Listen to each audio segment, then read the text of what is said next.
Oh, this is how we get down. What's good, everybody? Welcome in to a Thursday where we dominate Stadium and Bally Sports Live for the next 2 hours. Right now, it's Coach and Company. We're here every single weekday with all your best bets, the biggest storylines in sports. We're talking NFL. We're talking NBA. We're also talking a dramatic story that just broke earlier today.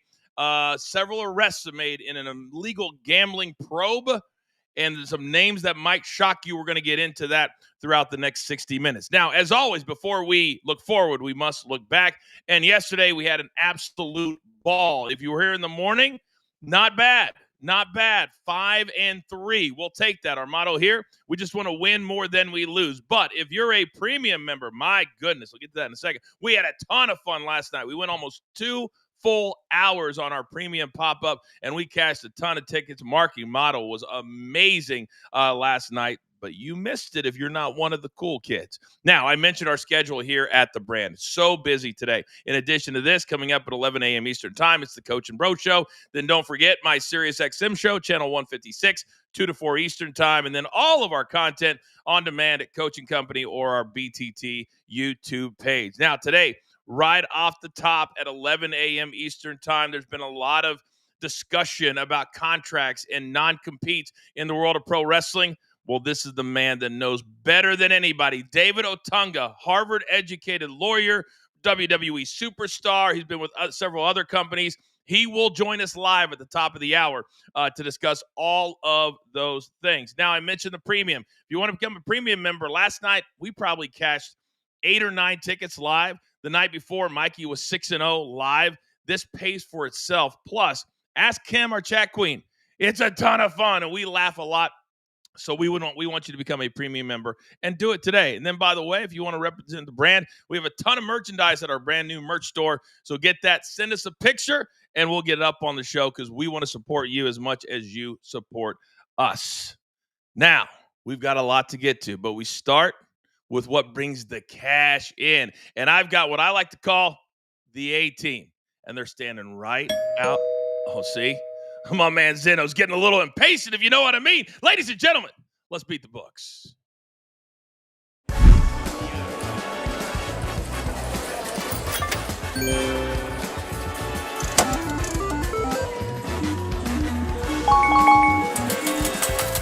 Oh, look who I have today. We got to start with my numbers guy. He worked in Vegas for over 30 years. He's been a part of all these different stories. Raphael, got to come right over to you because this story that's breaking right now, the press conference is going on right now. Mikey and you will be monitoring that.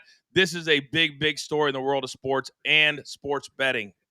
Yeah, I've just seen athletes throughout my whole 20 plus years in Vegas, gambling, table games, poker, sports, horse racing. So none of that really surprises me. Now, a little poker thing kind of does, but I think we're waiting for more news to drop to maybe answer some of my questions that I have in my head.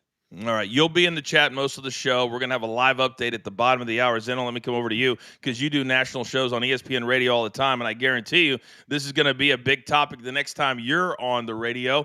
Good morning, sir. Good morning. Good morning, everybody. I'll be there tonight. And look, I've said this for years since sports betting was legalized. I can't find another institution in America, government or private, that has better guardrails than the sports betting industry. You will get caught. It is that simple. And I'm not sure why people haven't figured this out yet, but every bet you make nowadays is still leaving a digital fingerprint everywhere you go, and people have not figured this whole process out yet. It's not difficult, man. Like, just put on one of them CSI shows or one of them, crime dramas and figure out how stupid people get caught. You're now part of the stupid people. Especially when you see the names, and I don't count anybody else's money, but these are people that have made millions and millions of dollars. And Chauncey Billups, head coach of the Portland Trailblazers, he makes millions. Millions. I worked with him at ESPN, and he got arrested this morning. Terry Rozier, he got arrested this morning. Again, more coming up bottom of the hour. Once the press conference has gone on, we'll have a full report on it. Now, next, he is the host of Weekday Wagers. He is live from Memphis, Tennessee. My guy, DG. Good morning, sir. Morning, Coach. Morning, guys. I hate to take a U-turn on the conversation, but just like Mikey P should have took a U-turn yesterday when he went up against me with a showdown, Coach, as always, I won. Mikey P lost. His Kiss Up Mountain Church coming to you very soon. There's going to be one lucky member in the chat that gets a free shirt courtesy of my man DG, and it's coming out of Mikey P's wallet. So we'll take care of that very, very shortly. Then finally, he's the youngest member of our team. He is live from Dallas, Fort Worth, where right now it's all about the Cowboys and now the Mavs last night. Cooper Flagg, not so great. Young Peyton, good morning. Morning, guys. Say with me. Victor Wembanyama MVP, baby. What a game last night. People here in Dallas not happy with the performance from Cooper Flagg, but it's only one game, guys. A lot of basketball left. That's right. Tonight, there's only 2 games. 12 last night, 2 games. All right, gentlemen, we got to get to it. We got to get to it because we're coming off 2 great winning days. Our premium show has been destroying it, but I got a question. Who? Oh, DG. You're coming off vacation with the kids? He's feeling all kinds of good. Best bets. Go. Kickers cash, coach. We're going to go with it again. We're going to go on the under, though. We're going Cameron Dicker, under 8.5 kicking points. It's at minus 126. The model has Dicker projected at 6.4 kicking points, now going up against the Vikings, who ranked the 8th with the fewest kicking points allowed. Dicker's only done this in 3 of 7. He's going under again tonight. We're going to go under the 8.5 kicking points for Cameron Dicker. Let's go over to the other side. We're going to go Carson Wentz. We're going to go over his 11.5 rushing yards. It's at minus 115. Wentz is over in 3 of the 4 games on the season that he started. I expect him to go up against this team that is the Chargers that aren't very good at getting to the quarterback, but they try to rush the quarterback out. And so he's going to run a lot for at least 12 yards today at minus 115. All right, very, very good. Love those 2. By the way, Vikings-Chargers Thursday Night Football. If you couldn't tell from DG's picks this morning, I see 2 check marks right out of the gate. All right, my man Zeno, you're up next, big boy. Vikings quarterback Carson Wentz over 230 passing yards. He's gone over this number in 3 straight. And anybody watch the Chargers defense last week? Get torched by the Colts. Daniel Jones threw for 288.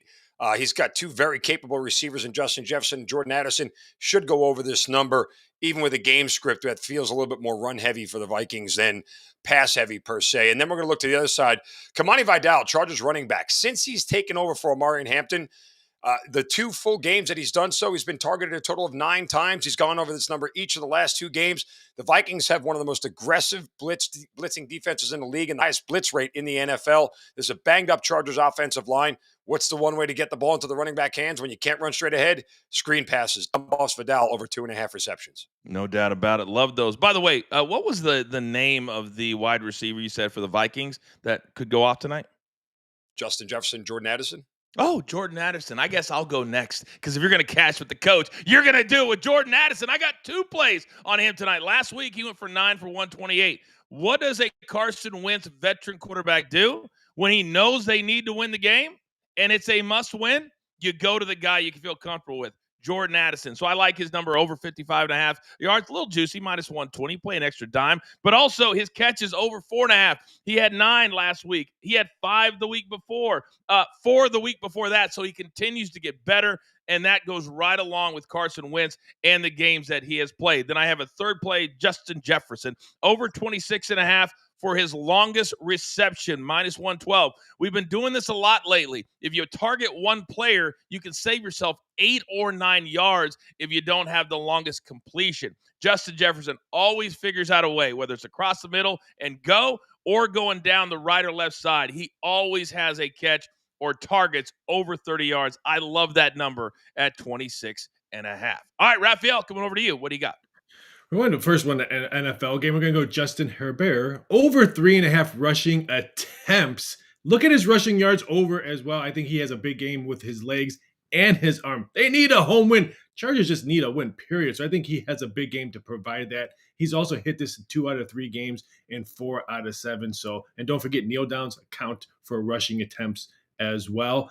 And then give me NHL. We cashed last night in the NHL. We're going to cash again. I'm taking the Winnipeg Jets minus 1.5 plus 120. They have won 5 straight. And in those 5 games, they've only allowed 8 goals. They have dominated this series, winning 5 straight. I think Winnipeg has no problem winning tonight on the puck line.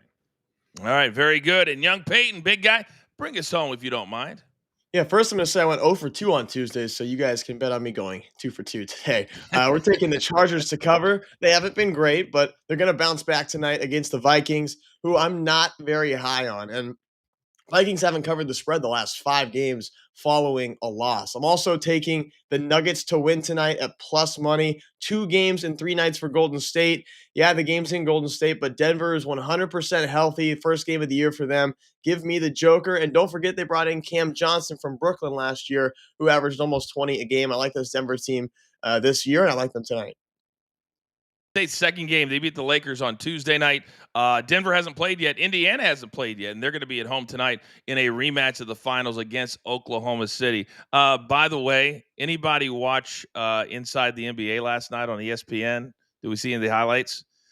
We had people saying this is the best studio show ESPN's ever had in the history of their company. I had a studio show at one point. Charles Barkley, when they put up the still shot of him kissing the ass of the ass and put ESPN on it, absolute classic. Because he was like, man, I grew up dreaming about being on ESPN. Every high school kid did. I was like, wait, a year ago you hated ESPN. Yep. All right. We do something at the end of the first segment that we all can play, and it's a way to look at some other plays that maybe we're not on tonight. We call it the Dog of the Day. And in the chat, if you're watching on YouTube, we want you to participate. If you had to, it's not an official play. If you had to, would you take the Vikings on the money line at plus 150? Would you take the Pacers on the money line at plus 245? Or would you take the very small play of the Nuggets on the money line at plus 110? Zeno, where would you go here? Vikings. It's got to be the Vikings. Look, the Chargers are a mess right now, and the defense of the Vikings is enough to get me through. Their offense is better with Carson Wentz. The other teams have no interest in me whatsoever. It kind of feels that way. DG, would you go anywhere other than the football game? So I do like the Vikings to win tonight. I have them on the spread on my own, but the Denver Nuggets is my play. I love them. They are much better than the Warriors. With Cam Johnson is an upgrade to Michael Porter Jr., and so I think this Denver Nuggets team might be the best team in the league. That might have been the best move, very under-the-radar move in the offseason for Denver. Raphael, your dog of the day, where are you going? Oh, give me the Nuggets at plus 110 because by tip-off, there's no way plus 110 is going to be on a board. We'll probably see plus 105 or maybe even money. So you would say play it right now if you're going to play the Nuggets. Okay. Young Peyton, what about you? You already know I'm on the Nuggets. Let's go. I think that's a great price for them. I'm not sure why they're the underdogs in this game just because it's in Golden State. I don't really believe in that at all. I think the Nuggets take it tonight. It feels like sometimes the books take a little longer, especially when you're talking start of the season. They love Steph Curry. People love, it's kind of like the Cowboys, Packers, Steelers. People love betting on Steph Curry, LeBron James, all these guys, even if they are over the hill just a little bit. Quickly, Zeno, what did you make of Steph and Golden State going on the road Tuesday, scoring 119 in a win over the LeBron-less Lakers? I'm going to continue to monitor this Golden State team with a full season of Jimmy Butler. What were they, 21-9 with him last year after the They were great. I mean, they could theoretically end up being one of the best teams, if not the best team in the West. And they are marked by defense now, not so much offense. And that's a little bit of a pivot from what we've seen in years past. And Steph Curry gets to play with his little bro now. So I think he's going to really, really enjoy that. Gentlemen, great start. Love the picks. We're going to have another winning day. All right, we're just getting started here. 2 full hours on Stadium and Bally Sports Live. Still to come here on Coaching Company. We've got a bunch of front page news. Last night, it was offense that ruled the day. History made all over the court. 40-point games. Rookies throwing LeBron James off of the record books. And there has been history made in college baseball into the majors. We discuss it all coming up. And then at the bottom of the hour, it's Thursday Night Football. Also, we'll have a live update from Mikey P and Raphael on the latest on the press conference taking place right now on the arrests made in the illegal gambling probe across sports. Just getting started. Coaching Company, Stadium, Bally Sports Live. Come on back.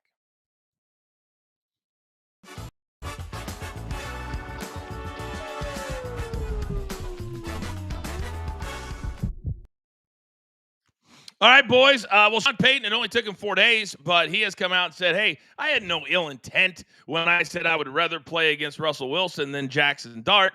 Russell Wilson didn't take it that way. So, DG, do you believe Sean Payton? No, liar, BS. We don't believe you, Sean Payton. But yes, I would much rather play against Russell Wilson any day because he's not as good as Jackson Dart. And we don't know anything about Jackson Dart, really. And so that's the smart thing to do is you want to play against Wilson for sure.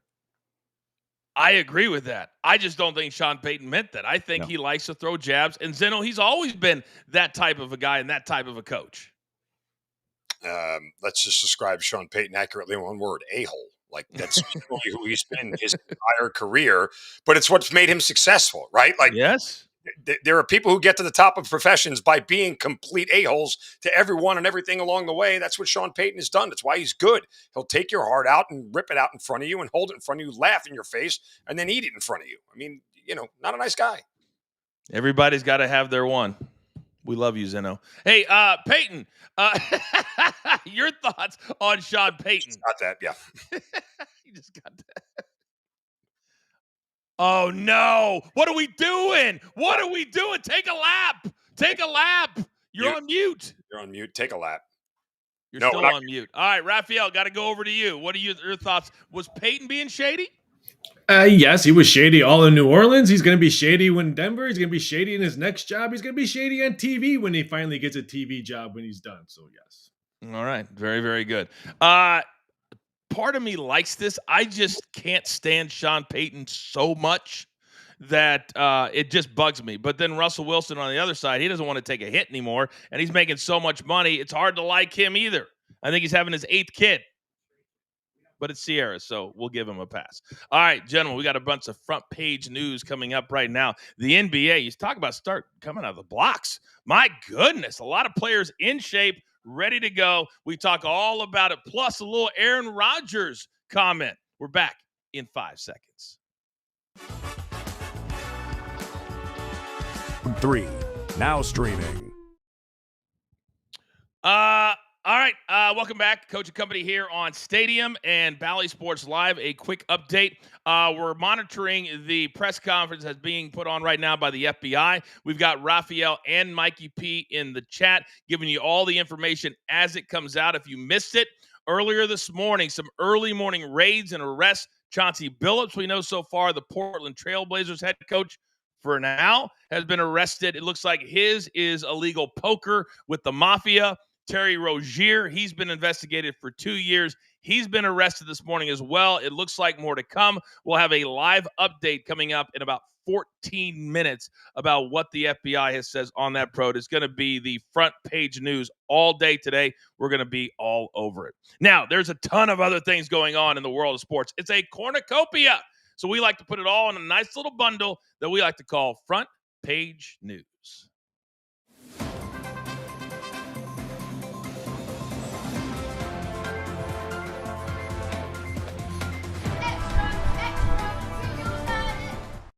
All right, gentlemen, last night the NBA coming out of the blocks fast. The first full night, 12 full games. Now we're the first 2 nights.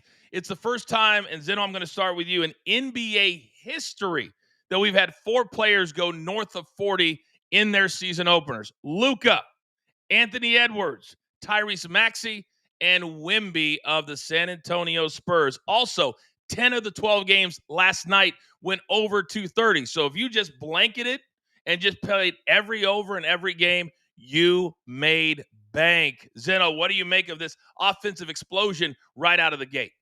But it cost me a ton of money because I'm not a big sucker who bets overs. I bet unders all last night. So, I mean, it's just, you don't see things like this happen all that often, particularly at the beginning of the NBA season where totals typically are depressed.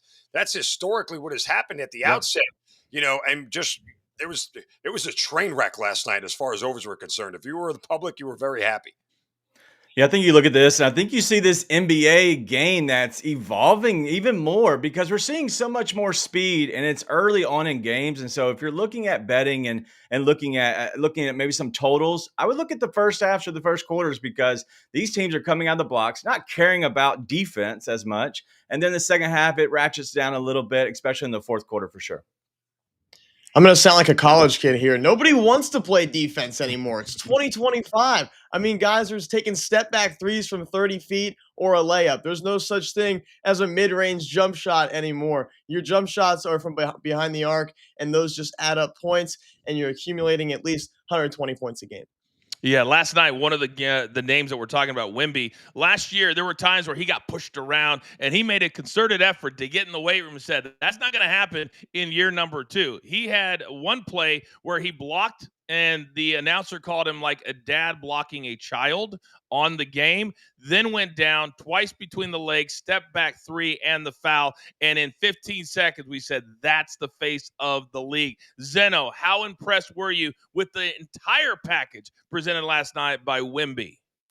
Well, you can't be unimpressed by what he does at this point in time. He's a physical freak, and we've never seen anybody this big, this tall, move that smooth, and shoot the ball that well at range. And so he's going to continue to surprise people. My biggest question is how healthy can he stay?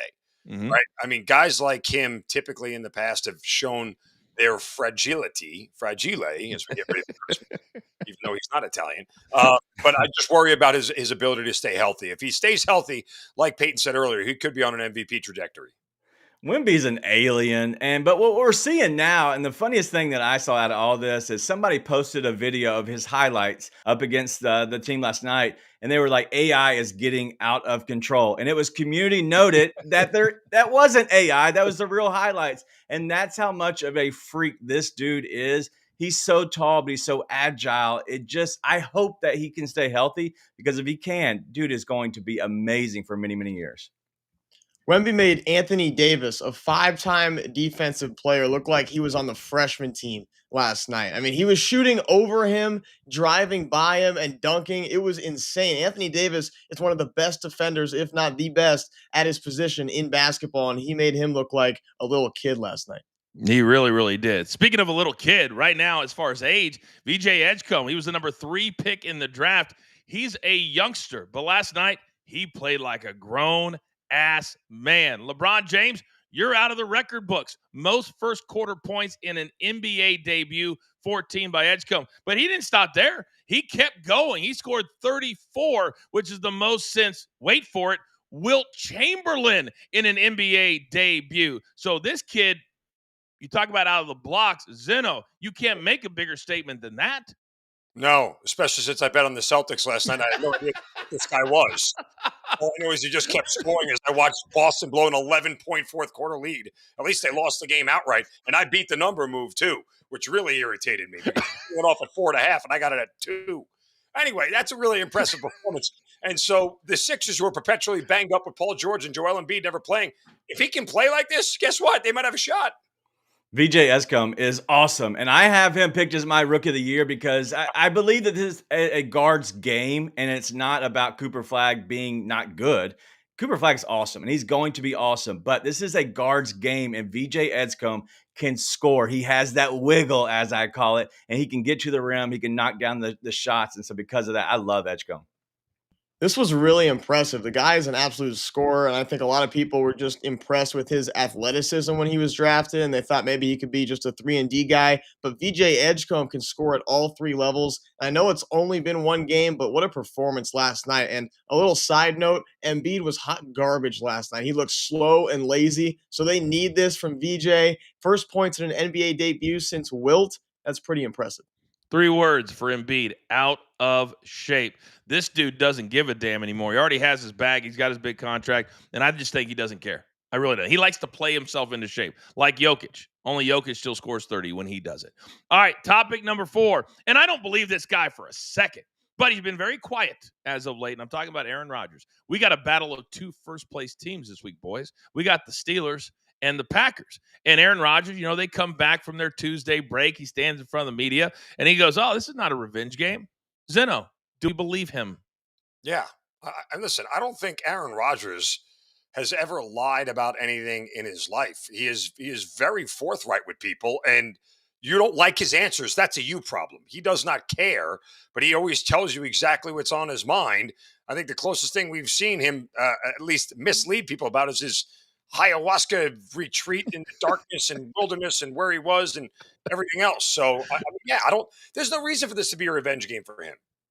All right. I don't believe you. I don't believe Aaron Rodgers. And so I think that me being a petty guy myself, I love to swing the petty machete. My favorite thing about being petty is that when nobody knows that I'm being petty, I'm still being petty. I think that's what Aaron Rodgers is doing here. He wants to shove it down their throat for sure and get that win.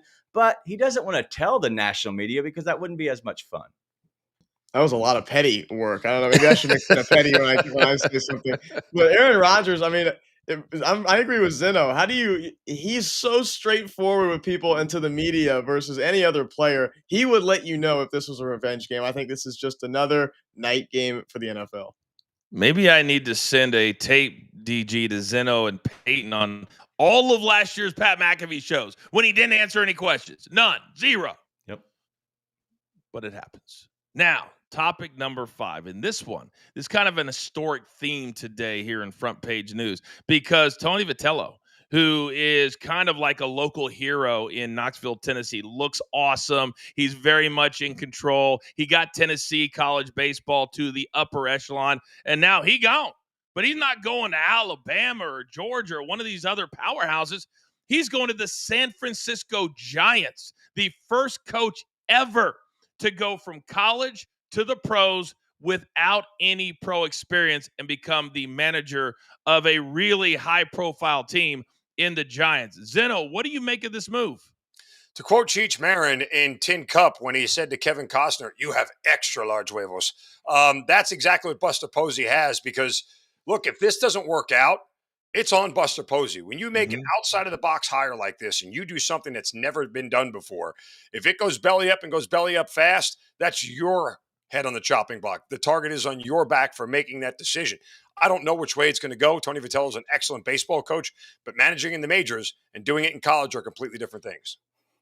Coach, who are we talking about? Tony Vitello. I'm sorry. I know that all of Knoxville and maybe outlying areas might know who Tony Vitello is, but the other thousands and thousands of people that follow college baseball are the only ones that know who this guy is. And so, as Zeno said, this is an out-of-the-box hire. And so if it doesn't work, it is all pie on Posey's face.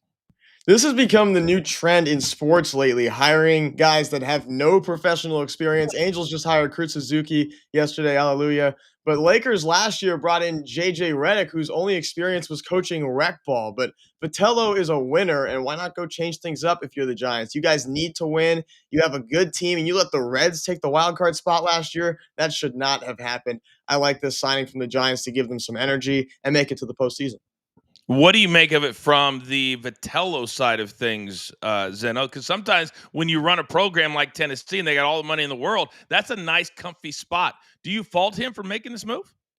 No. I mean, look, if somebody offered me a job as a CEO of a Fortune 500 company, okay, I'll try it. Let's see what happens. The paycheck, the money, the experience, everything is all worth it for Tony Vitello because even if this does go bad, guess what? If he went back to Knoxville and went, you guys got available?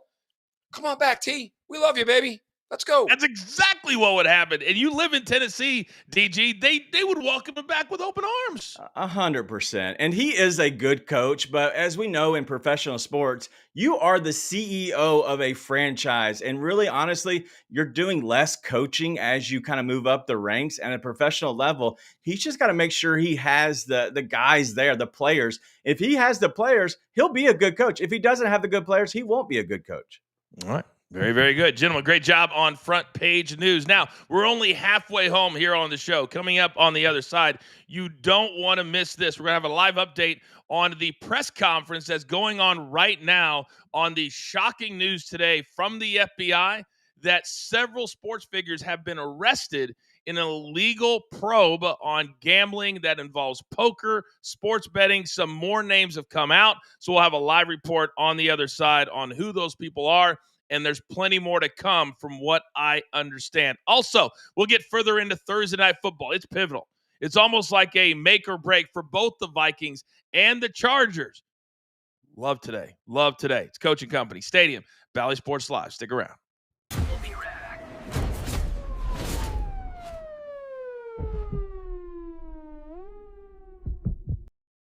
Gentlemen, we stay in the NFL, and I don't believe this guy for a second either. Justin Fields, quarterback, or should I say benched quarterback of the New York Jets at halftime on Sunday, he said, I didn't hear owner Woody Johnson's comments about me at all. DG, do you believe Justin Fields? No, you hear everything. But if you want to keep it quiet, you just kind of say, hey, I didn't hear it. That way you don't have to answer any questions. It's the smartest thing he could do right now. But honestly, Justin Fields, he's not that good of a quarterback. And I think we're finally seeing it play out. Peyton. I'm an idiot and I own up to my mistakes. I told everybody to take him last week. What the heck was I talking about? He is awful. He's so terrible. But I mean, why is he's not going to answer the question about him being terrible? Of course, he's going to say, I didn't hear anything. Peyton, look up at me right now. Look at me right now. Look up. No, you're not. There. No, right here. Look straight. There you go. That's your eye. That's your eye line right there. You're looking like way below the camera. Zeno, your thoughts on Justin Fields? Hard to deny his inability to play the position well. Hard to deny his intelligence level of actually doing what his owner couldn't, which was saying the boring thing, keeping the inflammatory language down and moving along so people don't do anything more than focus on your 0-7 because typically that's enough. How long is Aaron Glenn going to last? Who do you think, DG, is getting the most blame right now, Fields or Aaron Glenn? I think Fields is, but what happened now is they made a decision to go with somebody else. And I don't know if they're going to continue with that decision, but that just opens up the spotlight now on Aaron Glenn. What are you doing? Ooh. Peyton, your thoughts. Is it Aaron Glenn? 0-7 start? Not good. Well, when your owner says that we can't complete a pass, I think that's more on the quarterback than it is on the head coach. Zeno, I got 15 seconds for you. Maybe Aaron Glenn wasn't that good of a DC in a team where the offense scored 40 points a game last year. Just maybe. I love you guys so much. All right, we are back.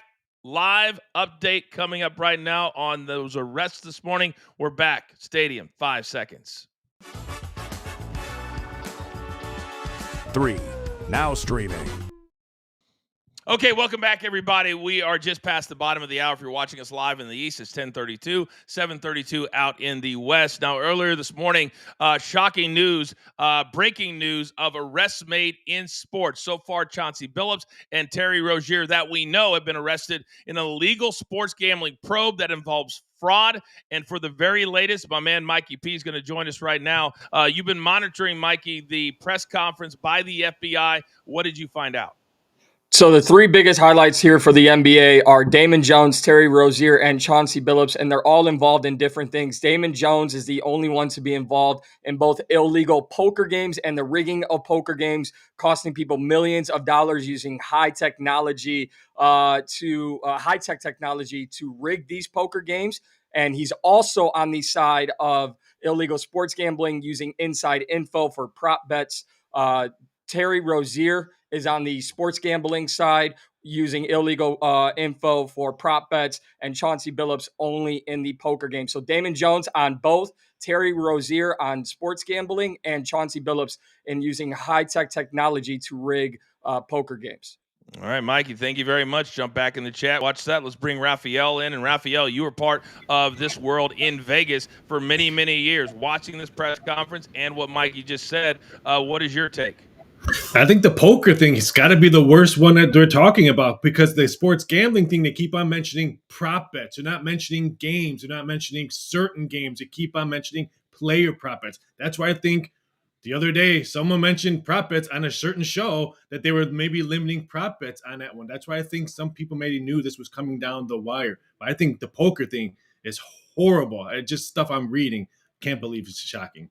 Yeah, it looks like crypto, tens of millions of dollars. I mean, this could carry decades in prison when you talk about the different things that are going on. Raphael, thank you very much. All right, let's bring the guys back in. And Zeno, I want to start with you. Obviously, you're going to be talking all about this tonight on ESPN Radio, but when you hear the reports from Mikey and Raphael, what's your initial take? Well, you have to separate two things here. The poker thing is different than the sports betting thing. They're two completely different animals that are approached different ways. So you can't put them in the same basket and say these are the same, because they're not. The sports betting stuff, as I've said repeatedly, you will get caught. If you try to cheat via sports betting now, you're going to get caught. There's too many tails and tells and too much that sportsbooks monitor to red flag the action. So I have no pity on any of these folks who do this. You should know better at this point in time. Again, the poker thing and the AI stuff is way above the scope of anything else. But remember, illegal poker isn't so much about the money that people are gambling. It's about the tax money that they're not paying. That's exactly right. That's exactly right. Game, it's illegal to not tax people on it, and that's where this gets started.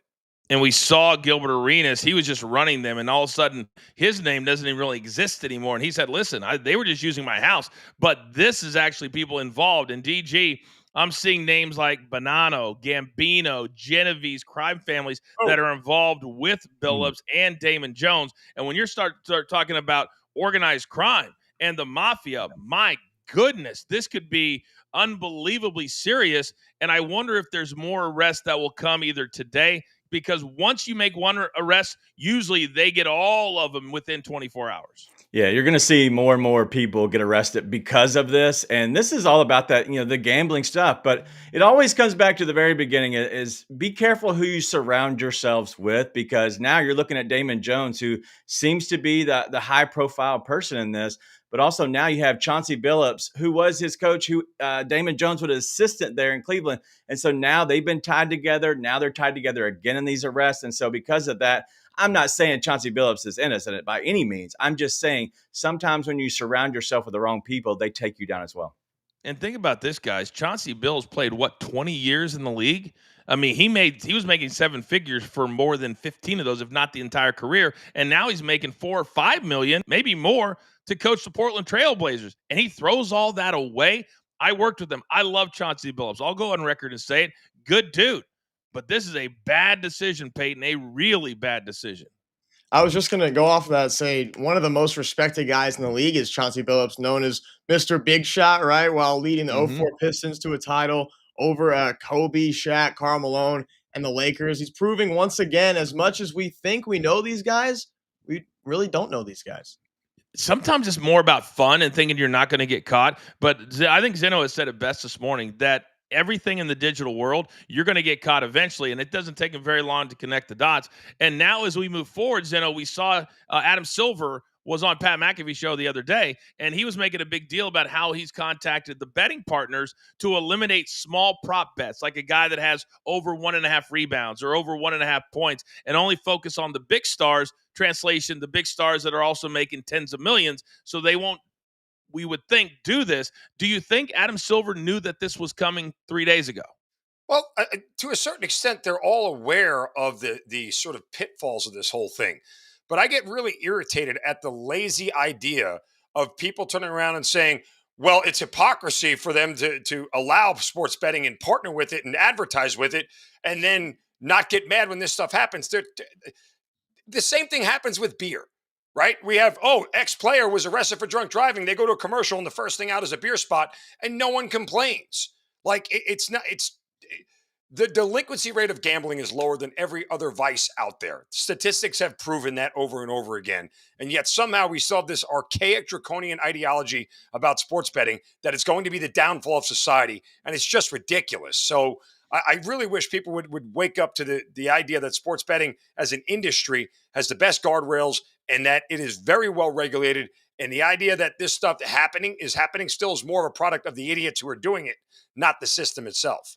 All right, very well said. I think we'll put a pin in it right there and take a hard left turn. Gentlemen, thank you for your input on that. Now, tonight, in a more positive note, there is Thursday Night Football. It is week number 8. It is the Vikings and the Chargers. And DG, I'll start with you because it feels like this could be almost an elimination game. And what I mean by that is if they have both these teams are right around 500. The Chargers are very much alive in the AFC West, but they both have injuries. Vikings at the quarterback position, Chargers everywhere else. This is a 3-point spread. What do you make? What's your initial take on Thursday Night Football? Yeah, so it scares me, but I really like the Vikings in this game tonight. I just think that they have the better defense. And so when I look at these Thursday night games, what can turn around faster in a short week? And because of that, I like the defense for Minnesota. I think 3.5 points is way too much. I like them even on the money line at plus 150. I think they're the better team, even in a Los Angeles, where the Chargers do not have any home field advantage. I still like Minnesota. And once you add the hook, Peyton, and 3.5, that seems like an even much bigger. I thought 3 was too much. 3.5, I'd be all over the Vikings. Also, it feels like a good teaser spot too. You add 6 to that. Now you're talking 9.5 points. I got the Chargers my best bet minus 3.5. Chargers I third know. most passing yards for them in football. They're averaging 266 a game. And say what you want about Minnesota's defense, they are pretty good defensively, but they can't move the football, and you can't win if you can't score. I haven't been that big on Carson Wentz this year. He can't move, and I just think it's going to be a rough night for him against the Chargers pass rush. I got the Chargers covering this game tonight. I severely disagree with you. Zeno, do you agree with me or, oh, look at that face. What do you got coming, big dog? I'm trying to teach Peyton to stop laying points and start to learn to live with underdogs. That's why the buildings are so big in Vegas, because underdogs win and the public bets favorites. Beyond that, I'm with you guys on the Vikings here, plus the 3.5. I mean, look, more than anything, the Chargers are a mess right now. They can't get out of their own way. And part of the reason for those numbers, Peyton, is because they've been trailing 3 of the last 4 weeks. And they were even trailing to Miami in the game that they won where they had to come back. So they have to throw because they're behind. So the Chargers won games earlier in the year by running the ball, playing defense, and slowing the tempo down. That's the only way they do this year. Look, the Vikings offense doesn't excite me, although Carson Wentz is a better option than J.J. McCarthy. But at 3.5 here, it's Vikings or pass. All right, quickly, let's take a look at the quarterbacks, and then we'll look at the positions on the other side. Tonight, you got Carson Wentz and then Justin Herbert, and he's been in the news a lot for, he's got a new booth thing that's a high-profile romance. He needs to play well for her. So these are the numbers over at BetMGM. DG, let me start with you. Anything that you like here from either quarterback? Yeah, I do like the rushing from Herbert for sure, but also for Carson Wentz. I do like his passing yards. I think he's going to be able to pass because they're not going to be able to run as much on Los Angeles. Peyton, what about you? Give me both quarterbacks over here. I think this is going to be a high-scoring game with a lot of throwing the football. We can talk longer than 4 seconds, boys. I know I said quick, but that's quick. Zeno, I know you're on Wentz's rushing yards, correct? I know you're on his passing yards too, so you agree with that. It's already gone up 3 yards from when we started the show. Yeah, well, again, the Chargers defense leaves a lot to be desired at this point in time, particularly with the injuries that they've sustained here. And Wentz is just a better passing option. They'll stretch the ball down the field with Addison and Justin Jefferson. That's enough for me to think he'll get over this number. And if we think it's going to be a back and forth, DG, maybe longest completion or perhaps the completion numbers if we think they're going to throw a lot tonight. Yeah, you could look at those longest ones. The only problem is I don't know who you pick. And if you want to look at the quarterbacks here, yes, that's fine. If anything, I'm probably going to go with the longest pass for Herbert over Wentz just because I don't know if they're going to completely take the top off against Los Angeles because Wentz isn't that great of a passer. I think Herbert's just the only guy I would target there. And one of my best bets, and we'll be looking at him a little bit closer here in about 5 minutes. But Peyton, if you play Justin Jefferson, you save 10 yards on the longest reception if you play him specifically. I also kind of like Quentin Johnson out of TCU, baby. Let's go. But Quentin Johnson, he seems like Herbert's long ball guy every time down the field. You got guys like Ladd McConkey and Keenan Allen for third downs, of course, but Quentin Johnson always seems like he's wide open for a 50-yard touchdown pass. I think he gets another one tonight. Zeno, 30 seconds. Has Justin Herbert officially moved into the category with Josh Allen and Lamar Jackson that if he can't get a chip, he's only going to get to here, even though his talent is way up here? Well, how about you just start by winning a playoff game first before you put him in that conversation? I mean, some of that's not his fault. Justin Herbert, maybe the most talented quarterback in the league, but he's been surrounded by a lot of inept coaching until this point in his career with Jim Harbaugh. But yeah, they gotta stop this collapse sooner rather than later here, because after 3-0, we all thought the Chargers were a lock to win that division. They've handed it back to the Chiefs. No doubt about it. No doubt about it. And the Broncos are like, hold my beer, but they're not playing that great either, even though they had a great comeback against the New York Giants. All right, coming up on the other side, we're going to take a look at the runners tonight. Who do the Chargers even have left after all the injuries at that position? And then there are some studs on the outside for both teams tonight. A guy that I like to call the Great White Hope. Who am I talking about? I'll tell you on the other side. Coach Company Stadium, Bally Sports Live.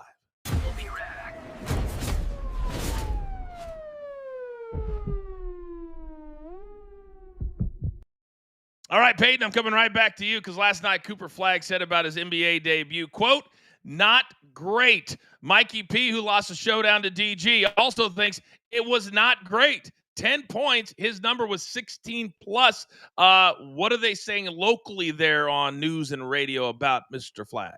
Yeah, I heard they would like it if he scored in the first half because he didn't last night.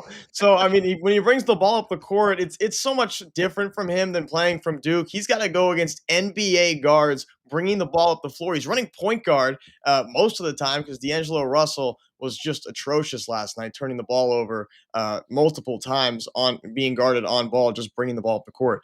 And Flagg had to do way too much coming off screens, stuff he's not really used to, and taking some fall away jump shots. So he was definitely uncomfortable last night. Yeah, Zeno, I think it's going to be a completely different story come February or March when Kyrie comes back.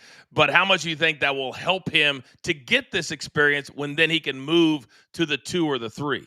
Well, I mean, last night was not the effort that we thought we were going to expect to see from Flagg, especially since I had his PRA over, and that didn't go either. So it was not a good night in the NBA last night. I'm gathering that. At all. Like, we might just quit NBA betting day 2 and call it a season and take 1 and 3 and get the hell out of Dodge. But no, yeah, I mean, look, I think, his evolution in the offense is going to be something to watch. I think the talent level is there, obviously, but how does he fit in and how does he work with his teammates? He was a one-man show at Duke, all things considered. He doesn't have that have to do that anymore, so he will be a little bit more involved in other ways. DG, what about you? Yeah, I look at Cooper Flagg. He's awesome. He's going to be awesome at some point. But this is one of the worst setups and worst teams that he could have went to because you do have Anthony Davis there who is going to clog the paint. But also they have 2 7-footers that they bring off the bench. They started one of them in Derek Lively last night. And so there's not enough spacing without Kyrie to set you up. You have to have a table setter and a true point guard. They don't have that yet. Cooper's going to struggle until they can get a true point guard back with him. They might be a 6 or a 7 seed that nobody wants to play if Kyrie comes back healthy in March. We're back live on the show in just 5 seconds. Welcome back to Coach and Company, presented by Code 3, now streaming. And if you haven't downloaded the movie yet, I encourage you to do it through our QR code. It helps the show, helps us grow, and also helps the movie as well. It's a lot of fun the last 24 hours for most of them in that movie. I don't want to spoil the plot. Let's continue on Thursday Night Football tonight, and let's take a look at the featured running backs. And then I want to come back over to you because tonight, I don't know if either team is really going to try and keep the ball away from the other. We have Jordan Mason on one side, and then I believe you're on Vidal. Aren't you on Vidal, Zeno? One of your best bets? What do you like here? Is over 2.5 receptions. Okay. Brian Flores is the most aggressive defensive coordinator in the league. He's got the highest blitz rate of any team in the league, and his pressure rate is top 3. They don't have an offensive line. Even with Joe Alt likely coming back for the Chargers, their offensive line is still not in great shape. And if they can't run straight ahead, they have to use the short passing game as an extension of the running game. Vidal should be the beneficiary of that. I think this is the smartest play of the entire show today. Anybody that's watched the Vikings this year, DG, knows exactly what Zeno's talking about. He does not care where you're at on the field, if it's 3rd and 25, he will still bring the house. Your take on the runners. Yeah, I think if you look at it, Vidal, but also Haskins, taking the unders on either guy is tricky because one of them could go off. They both could get their numbers because they're low. I would target Jordan Mason if I'm going to go on an over here, just because he has been showing that he can get the rock and actually, kind of accumulate some yards. And he's the only back they really have. Yeah, Peyton, what do you make here? Because I feel like for me, other than what Zeno already played, I think I'm staying away from both guys and both teams on the ground. Well, I don't love Jordan Mason. I'd probably target Jordan Mason's anytime touchdown, if any. He's had 4 in his last 4 games, but I actually agree with Zeno on his Vidal play. I mean, there's going to be multiple times tonight where Herbert's going to get really pressured and just simply needs to get rid of it, and he doesn't have time to go downfield. Just a little dump off to Vidal. I also like his rushing attempts. I think they feed him the ball when they're up in the game. The last time they were winning a game, he got the ball 18 times. I think he gets that at least 16 tonight. Boy, you're leaning into this narrative. You really think the Chargers are going to win tonight? Oh, I like that. I like that. All right, let's go. We got some studs, some absolute studs catching the ball for both teams. You got Addison and Justin Jefferson for the Vikings, and then Ladd McConkey has turned into kind of like the next Puka Nacua. This guy last week single-handedly let his team win the game with that 42-yard reception, which was sick. Zeno, let me start with you. Justin Jefferson, I always stay away from his yards because they usually double, sometimes triple team him. What do you make of either one of these guys tonight? Well, I think Addison probably is going to be the benefactor of the fact that the Chargers defense will say, don't let Justin Jefferson beat us, right? Like, we're not going to let 18 win, and Addison will be the guy. And plus, when Addison is the guy that also kind of gets the deep shot routes, right? Like, they take more shots down the field with him than they do with Jefferson, who can handle the underneath routes and make contested catches and things of that nature. So I think Addison is the guy I lean on. Yeah, I already have 2 best bets with him and DG. I also played the longest reception for Justin Jefferson. You're saving 10 yards on that. Your take on wide receivers? Yeah, I think Justin Jefferson is a safe take there on the longest reception. Ladd McConkey, he has shown that he can get the ball and actually looks like a number 1 receiver again the last couple of weeks there. I like Keenan Allen. I know he's not up here, but his number is 50.5. I like Keenan Allen over tonight. Ladder that bad boy up to 80. He loves going against the Vikings. He does. He does. And it feels like he's back healthy again. All right, young Peyton, last take. Go. I think tonight we hear a lot of, it's McConkey over the middle. He's got it for another LA first down from Mike Tirico. He's going to say that about 10 times tonight. But Justin Jefferson, there shouldn't even be 2 buttons to press when you play his numbers. There should only be an over button. Vegas just hopes our finger slips and we hit the under. But Carson Wentz needs to get him the ball at all times because he's so hard to guard. He needs to be getting Jamar Chase type targets if the Vikings want to start winning these games. But because chances are pretty high, he makes the reception or gets a pass interference call. I like Justin Jefferson's number tonight too. Who was the guy that Mike Tirico replaced at NBC for Sunday Night Football? What's his name? Anyone? Starts with an A. No one? Michaels. Al Michaels. Al Michaels. So he's probably watching the show right now, Peyton. He's completely pissed because once again, you replaced him tonight with Mike Tirico again on Thursday Night Football, which Al Michaels calls. You did it again. Al Michaels, Kirk Herbstreit tonight on the call. I'm just teasing. All right, we've got best bets, a lot to get to, not a lot of time to do it. Let's lock it in.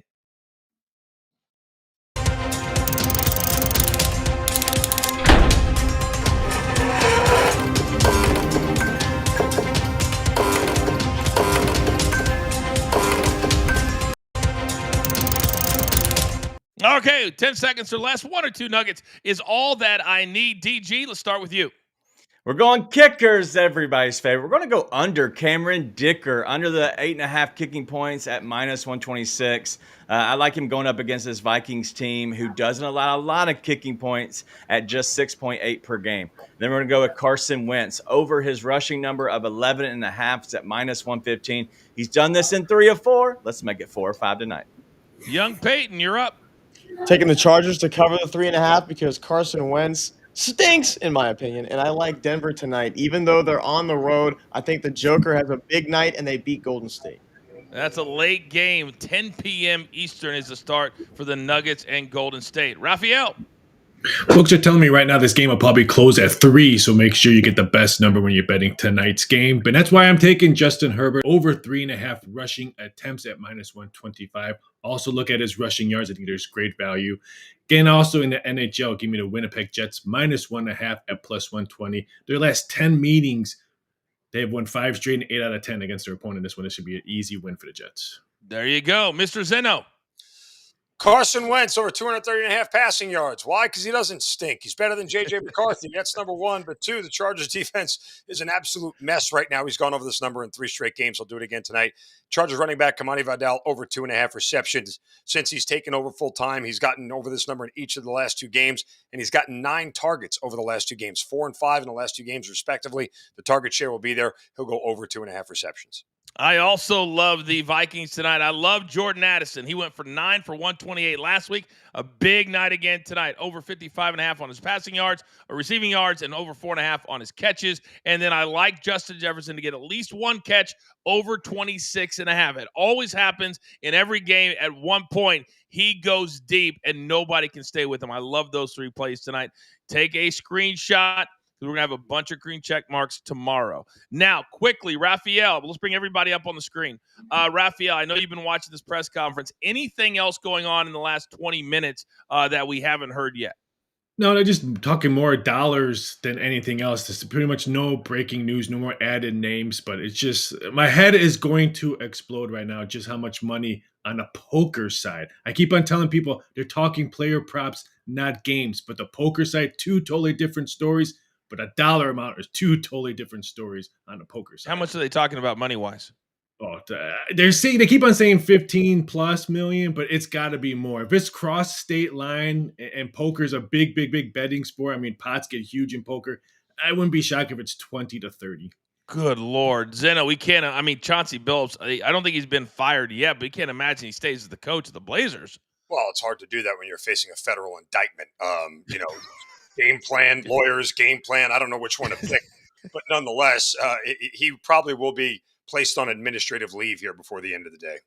Wow. DG, this thing, especially Damon Jones looks like the worst of this, but what I'm worried about is what other names are going to fall later today. Yeah, I'm curious if we get some smaller stuff that comes out, but in all honesty, I think the big names are out of the way. You're going to see people that we don't really know, but the ties to the mafia are going to be deep, and so it's going to be tricky of how this whole thing plays out.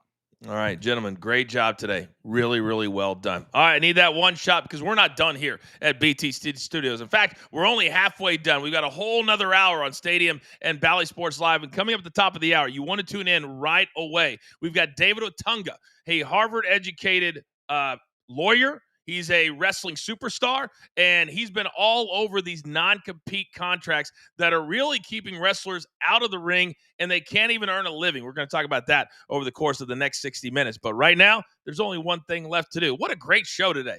And I believe you all know what that is. You've got your marching orders. Let's take all of these tickets. Every last one straight to the pay window. My entire team. Damn it. Do I love them all? My man Zeno, DG, Peyton, Raphael, Mikey P, producer man. I'm simply the coach, trying to keep this train on said track. We grind for you so we can win with you. It's what we're all about. We continue top of the hour, Stadium and Bally Sports Live. Have a great day. Thanks for joining us.